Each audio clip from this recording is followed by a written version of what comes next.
Qu'est-ce qui pourrait mal se passer? Ouais, qu'est-ce qui pourrait mal se passer? On m'a envoyé ce test, on m'a envoyé ce site internet de Idear Labs, qui est un test de racisme basé sur des recherches de l'université du Maryland, qui définit si vous êtes raciste ou non en 20 questions. Je l'ai pas fait. On va le faire en direct avec cette vidéo. Ça m'intrigue sur plusieurs choses. Savoir est-ce que je suis raciste ou pas. Et comment on définit le racisme en à peine 20 questions. C'est assez intéressant. Donc on va découvrir aussi pour eux qu'est-ce que c'est que ces questions. Je sens qu'on va bien s'amuser.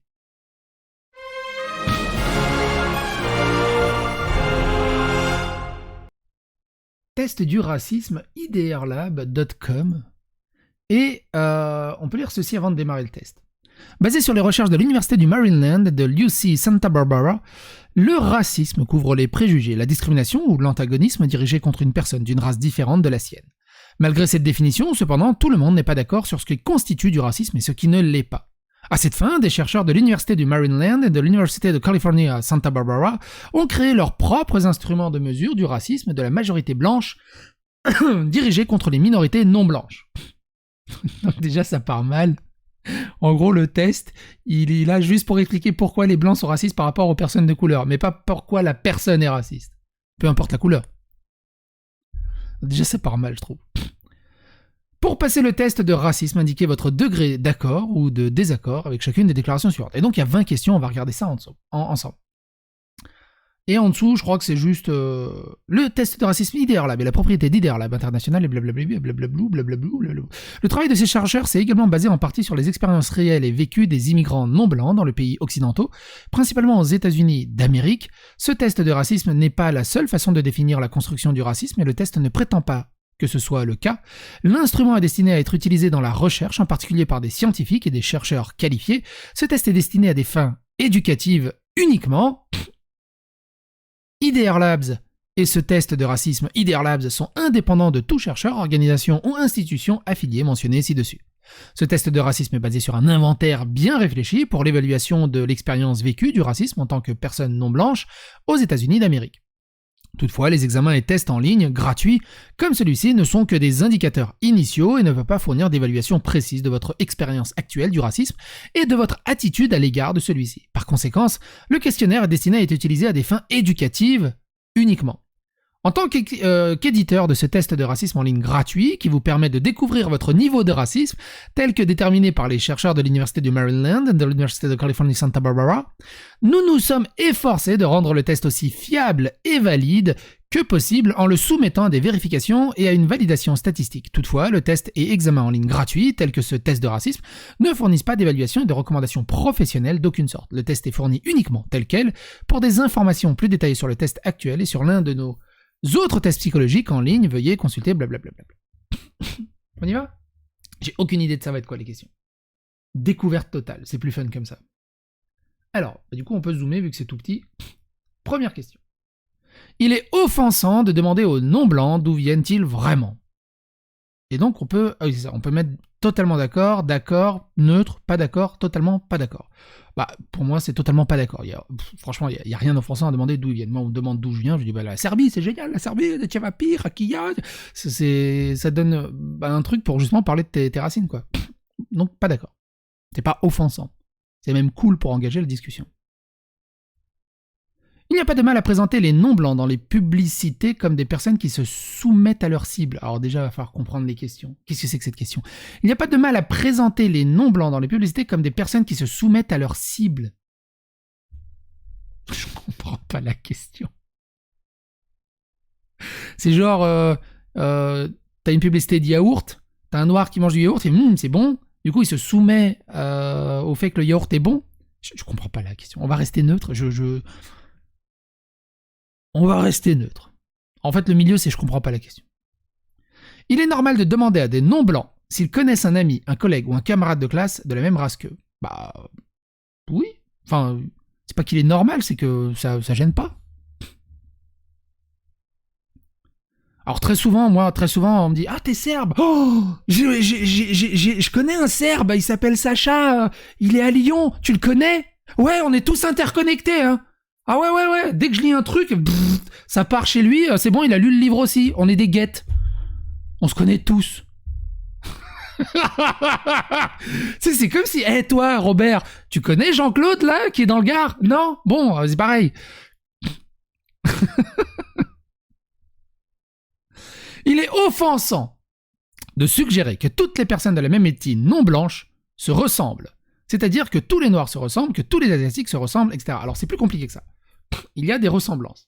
Mais quand tu affines, eh ben, tu vois qu'il y a des plus de ressemblances dans les ressemblances. C'est-à-dire que moi, moi, je suis d'origine slave. Pour ceux qui ne savent pas, je suis d'origine serbe. Quand je marche dans la rue et que je rencontre un autre slave, je peux dire s'il est à la vue, mais genre avec un 99% comment dire, de réussite. Si c'est un Serbe, si c'est un Croate, si c'est un Bosniaque, si c'est un Tchèque, si c'est un Russe, si c'est un Polonais, si c'est un Bulgare, si c'est un Roumain. J'ai un peu de mal avec Estonie, Lettonie parce que c'est un vrai bordel là-bas, on va dire russe. Cette phrase, elle vient de déclencher une autre guerre. Mais c'est pas offensant. Ceux qui savent pas, ils vont dire « Oh, mais t'es d'origine polonaise ?» Non, t'es turc. Souvent, on prend pour un turc aussi. Alors, c'est normal aussi qu'on prend pour un turc. Bah, forcément, on a été envahi pendant plusieurs siècles par les Turcs. Donc, il y a des traits turcs aussi chez des Serbes. Et puis après, bah, un Asiatique a les yeux bridés. Les Slaves, ils ont des putains de cernes. Hein. Tu peux dormir même 18 heures par jour, t'auras quand même des cernes. Vous avez déjà vu un Slave qui a pas de cernes? Ça n'existe pas. Et voilà, les Irlandais sont roux, enfin bref, c'est pas offensant, c'est juste les racines. Non, attends, il est offensant de suggérer. Non, c'est ça, non, je suis pas d'accord, c'est pas offensant. Il est légitime que les pays occidentaux imposent des restrictions à l'immigration plus strictes aux personnes ordinaires des pays non blancs qu'aux immigrants des pays blancs. Oh putain, attends. Il est légitime que les pays occidentaux imposent des restrictions d'immigration plus strictes aux personnes d'origine pays non blancs. Ben non, je suis pas d'accord. T'es un immigrant, t'es un étranger, on te traite sur un pied d'égalité entre tous les étrangers. Moi, je parle là-dessus. Il est offensant d'insinuer aux non-blancs qu'ils ressemblent à des célébrités qui partagent leur apparence ethnique, par exemple des Asiatiques qui ressemblent à Bruce Lee, les Noirs. C'est pas offensant du tout. Moi, je suis super content quand on me dit « Putain, tu ressembles à Divat !»« Putain !» Hey, Djokovic, t'as quand même la même voix que Zerator. Arrêtez avec ça. Mais non. Évidemment, pas d'accord. Petite histoire. J'ai voyagé en Laponie. Pour ceux qui ne savent pas, la Laponie, c'est au-dessus du cercle polaire. Je suis allé visiter le Père Noël et tout le bazar. En motoneige, en sauna et tout. Et donc, je suis dans un sauna. Et c'est un sauna mixte, c'est-à-dire qu'il y avait des gens de l'hôtel qui étaient là, mais il y a aussi des locaux du village qui profitaient du sauna et des installations. Donc moi, j'étais en calbut, eux, ils étaient à poil. Ils arrivent, fluguduk, blablabla. Fluguduk. Moi, je fais, fluguduk. Je comprends rien, je parle pas le suédois, le finlandais. Et je fais fluguduk, le gars il me parle, moi je fais Arrivatanen, France. Il fait Arrivatanen, et puis il commence Arrivatanen, ouais, il connaît Arrivatanen et tout, ils étaient contents. Et non, c'est pas offensant, c'est juste, c'est, comment on appelle? C'est cool, c'est que tu connais un peu des gens qui viennent de ce genre de choses. Il est acceptable de présenter les non-blancs dans les films occidentaux en fonction des stéréotypes raciaux. Par exemple, les Arabes comme étant enclins à la violence, les Asiatiques comme étant non-affirmatifs. Qu'est-ce que c'est des Asiatiques qui sont non-affirmatifs? Ou des Asiatiques, on va dire, qui connaissent le karaté et ce genre de choses, j'imagine? Je suis pas d'avis. Bon, il y a un autre truc qui me saoule dans les films, c'est que avant, dans les films, quand il y avait un étranger, il avait un accent étranger. Alors, il y a des étrangers qui ont plus d'accent étranger, hein, qui parlent français. Mais pas tous. Quand tu vois qu'ils vont dans des quartiers pauvres, ou dans des quartiers populaires, où des personnes elles viennent d'arriver, ou ce genre de choses, et genre elles parlent dans un anglais, dans un français, c'est complètement débile. Ma mère, quand elle parle un peu comme ça, toi, ma mère.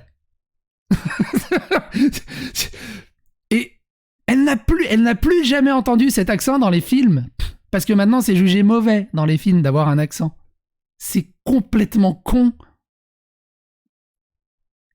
Alors oui, ça manque. Tu regardes des films des années 80, t'as un Mexicain qui se ramène avec un putain d'accent mexicain. C'est drôle, c'est fun, et au moins c'est réaliste. Et là, du coup, bah non. Il est acceptable de présenter les non-blancs dans les films. Bon, je dirais d'accord. Il est normal de présenter des personnages non blancs dans les émissions de télévision comme s'ils parlaient un français médiocre et avaient un fort accent. Bah, je suis totalement d'accord. Je viens juste de l'expliquer, tu vois, j'ai pré-shot la question. C'est totalement normal. Ils parlent pas tous extrêmement bien. Vous vous foutez, vous êtes hypocrite si vous dites ça. Et le truc, c'est que ça invisibilise ces personnes qui ont juste un putain d'accent à couper au couteau. Ils ne sont jamais représentés. Et ça, c'est horriblement dégueulasse pour eux. Ma mère, quand elle regarde un film et d'un coup, on regardait, c'était quoi déjà? C'était Chloé, je crois. Je crois que ça s'appelait Chloé. Et dedans, il y a Victoria Abril, qui a un accent à couper au couteau, et c'est identifié à mort à elle, parce qu'elle avait un accent similaire, on va dire. Enfin, encore pire, mais elle a un accent similaire, et du coup, ah, c'est cool. Donc non, c'est normal. Il est offensant de demander à des non-blancs s'ils peuvent vous enseigner des sports dans lesquels les personnes de leur race ont traditionnellement été reconnues. Par exemple, si les noirs peuvent vous apprendre à jouer au basket, si les asiatiques peuvent vous enseigner les arts martiaux. Non, c'est pas du tout offensant. Il y a des peuples qui sont connus pour leur spectacularité intrinsèque et leurs avantages sur la fiche de personnage. Et forcément, bah non, c'est pas offensant du tout. Il est normal de supposer... Est-ce que vous me demandez, est-ce que je pourrais vous apprendre à jouer de l'accordéon? Ou égorger un cochon? Il est normal de supposer que les personnes non blanches sont à la hauteur de leurs stéréotypes raciaux. Par exemple, les noirs sont bons en sport, les asiatiques sont bons en maths. C'est pas la question d'avant? Ouais, je suis tout à fait d'accord. On peut supposer que les cuisines des restaurants appartenant à des personnes non blanches sont généralement plus sales que celles de restaurants appartenant à des blancs. Là, je suis totalement pas d'accord, c'est complètement de la connerie. Je ne pense pas que les minorités en Occident aient été historiquement la cible d'actions racistes. Je suis pas d'accord. Il y a du racisme dans tous les sens. C'est pas genre, ah non, on est immunisé. Non, il y a du racisme vraiment dans tous les sens. C'est-à-dire que, peu importe la couleur de peau, dès qu'il y a des étrangers, il y a du racisme. Dans tous les sens. C'est-à-dire que t'as un noir, un arabe ou tout, bah pour le blanc, bah il est étranger. Mais aussi pour le noir, t'as le blanc qui arrive, bah il est étranger aussi. Du coup, ça marche dans les deux sens. Et le racisme, c'est dans les deux sens. Et au-delà de ça, va te dire à un breton que le Mont-Saint-Michel est normand. Ça aussi des bases de racisme. Les guerres entre régions, les guerres entre villes. Xbox et Nintendo. Tout ça, c'est totémique. En fait, au-delà du racisme, faut partir rechercher dans les relations totémiques. Donc j'en étais où? Je ne pense pas que les minorités en Occident étaient... Je ne pense pas que les minorités en Occident étaient historiquement les cibles d'actions racistes. Pas d'accord. C'est ça, c'est dans le sens où je veux le dire.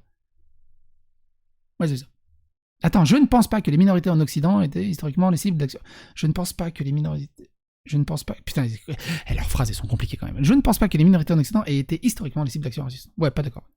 Parfois, il peut être nécessaire pour les gouvernements occidentaux d'arrêter ou d'enquêter sur des non-blancs pour des actions qui n'éveilleraient pas les soupçons si elles étaient commises par des blancs. Quoi? Parfois, il peut être nécessaire par les gouvernements occidentaux d'arrêter ou d'enquêter sur des non-blancs pour des actions qui n'éveilleraient pas les soupçons si elles étaient commises par des blancs. Quoi? C'est quoi cette question? Et dans le doute, on va mettre pas d'accord. Il est offensant de dire aux non-blancs qu'ils parlent très bien l'espagnol. Bah non. Pourquoi ça serait offensant? Moi, quand je suis allé en Finlande, du coup, on parlait en anglais. Ils m'ont dit, ah, dis donc, pour un Serbe, tu parles vachement bien anglais. J'étais super content. Alors, j'ai tenté le finlandais. Oh putain. Le finlandais, c'est simple. C'est tu mets un tourne-disque et tu mets ton doigt et tu l'es tourné à l'envers. Ça y est, tu parles finlandais. C'est un enfer. Il est normal de présenter les minorités dans les publicités comme étant mauvaises en français.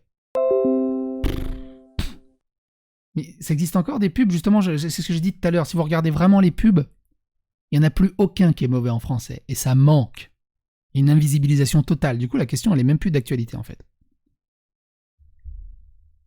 Donc, on va rester neutre. Attends, il est normal, on va me mettre d'accord, il est normal. Il est normal de supposer que la plupart des gens ont des amis qui partagent leur propre ennemi. Bah, oui, c'est même totalement d'accord. Alors moi, je suis un peu en dehors du moule, j'ai très peu d'amis serbes. Mais généralement, c'est qui se ressemble s'assemble. Évidemment, quand t'es dans un pays étranger, vous êtes français. Vous partez dans un pays étranger. Argentine, Chili, Japon, ce que vous voulez. Mais genre, vous partez pas pendant des vacances à 2 semaines, 3 semaines. Non, vous y partez pour y vivre, genre 1 an, 2 ans, 3 ans, 4 ans. Le jour où tu vas rencontrer un Français, t'inquiète pas que tu vas te lier d'amitié avec lui. Parce que tes racines vont te donner envie, justement, de dire « Putain, mais ça me rappelle le pays, ça me rappelle ce genre de choses. » Donc c'est normal que quelqu'un qui partage la même ethnie, ça va directement être beaucoup plus amical. Pas à chaque fois, mais il y a quand même des prédispositions à ce qu'il soit amical. Et du coup, bah tout simplement, c'est normal que tu... Moi, quand je rencontre quelqu'un qui me dit j'adore la Dreamcast, c'est mon copain, direct. Après, il me dit après j'ai acheté la PS3. Bon, bah, c'était un très bon copain, mais bon, au moins pendant la période où on était copains, c'était cool. Il est normal de faire des blagues sur la nourriture servie dans les restaurants non blancs. Par exemple, beaucoup d'ail dans les restaurants arabes, de la viande de chien dans les restaurants asiatiques, etc. Mais oui, c'est ce qui est super drôle. Passe des soirées à se pisser dessus non-stop. C'est totalement normal. De jouer sur les préjugés, d'en faire un humour, ça casse toutes les barrières. Et en même temps, pour la petite histoire, il y a en Serbie, il y a eu une invasion de Chinois qui ont cassé le marché. What? Déjà la Serbie, c'est économiquement, rien n'est cher. Les Chinois arrivent, ils arrivent à rabaisser encore plus l'économie. Je me dis, ouah la vache, comment ils font pour casser l'économie? Et par contre, ils sont doués, quoi. En l'espace de 6 mois, 1 an, les gamins, du coup, qui sont là, ils vont dans les écoles serbes, ils leur donnent un prénom serbe. Quand j'ai vu une mère chinoise de la boutique qui parle en chinois et d'un coup, elle alpague elle parle à un client en serbe. Et du coup, il y a son fils qui travaille dans la boutique. Hey Darko, do vamo. Je fais what? Avec un accent. Le serbe avec un accent chinois, c'est rigolo. Et je fais Darko, non, non. Ça fait super bizarre. C'est rigolo.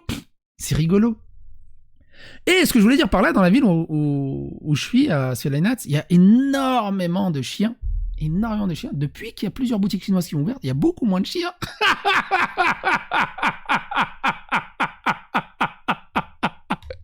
Mais j'ai jamais eu le temps d'enquêter là-dessus.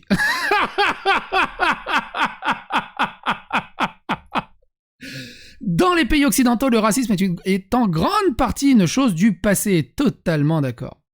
Il y a des cas de racisme spontané, mais le vrai racisme, genre t'as le jardin d'acclimatation, t'as vraiment une séparation raciale, ça n'existe plus.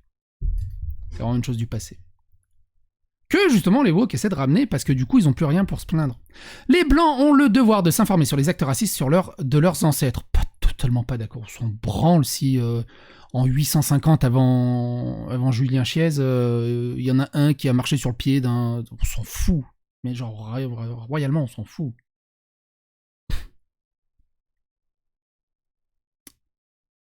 J'en étais où?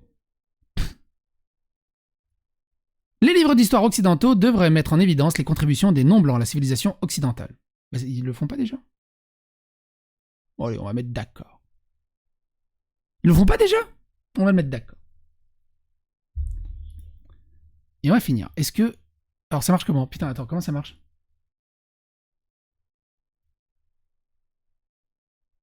Alors, ça marche comment? Quelqu'un m'explique? Vous, moyenne de la population. Ah, racisme général. Je suis à 83% de la moyenne de la population, soit tous les 50%. Racisme socio-historique, 53%. Socio-historique. Racisme perpétuel, 100%.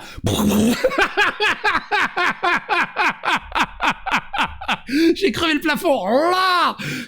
Racisme total, 79%. Alors ça s'explique. Ah, c'est expliqué ici.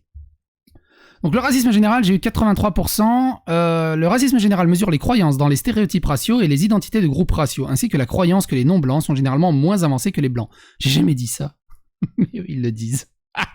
Racisme socio-historique. Le racisme socio-historique dénote des attitudes sociales qui dépeignent les non-blancs comme étant inférieurs aux blancs et qui négligent le racisme historique en Occident. Le racisme perpétuel, c'est là où j'ai eu 100%. Ça veut dire quoi ?